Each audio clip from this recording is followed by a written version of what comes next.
సినీ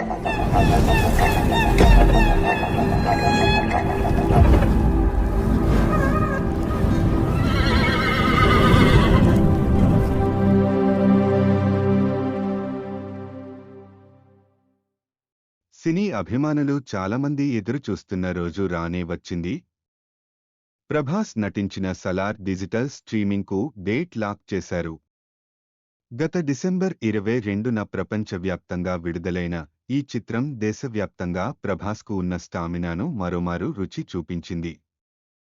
షారుఖ్ ఖాన్ వంటి పెద్ద స్టార్ సినిమాకు పోటీ ఇచ్చి మరీ సరికొత్త రికార్డులను తిరగరాసి రెండేండ్లుగా మంచి ఆకలి మీద ఉన్న ప్రభాస్ మరియు అభిమానుల కోరిక తీర్చింది.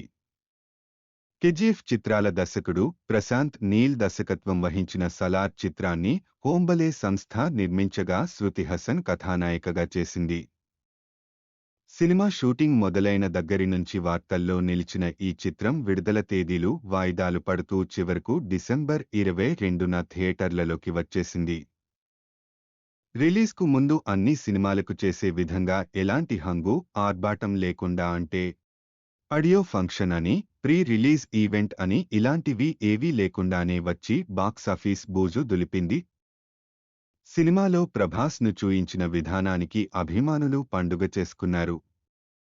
ఇది కదా ప్రభాస్, ఇలా కదా మే చూడాలని అనుకుందంటూ 2 తెలుగు రాష్ట్రాల అభిమానులు సంబురాలు చేసుకున్నారు.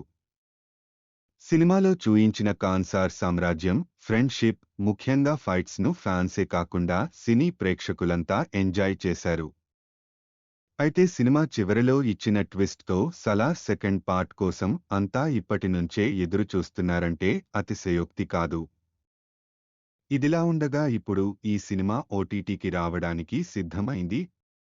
ముందుగా చేసుకున్న ఒప్పందం ప్రకారం మూవీ విడుదలైన 45 రోజుల తర్వాత అంటే ఫిబ్రవరి 4న నెట్ఫ్లిక్స్లో సలార్ స్ట్రీమింగ్ కానుంది. ఒకవేళ ఏమైనా విడుదల తేదీలో మార్పు జరిగితే ఫిబ్రవరి 9 నుంచి స్ట్రీమింగ్ అవనుంది. సో ఎవరైనా థియేటర్లలో మిస్ అయిన వారికి, మళ్లీ చూడాలనుకునే వారికి ఫుల్ ఎంటర్టైన్మెంట్ గ్యారంటీ.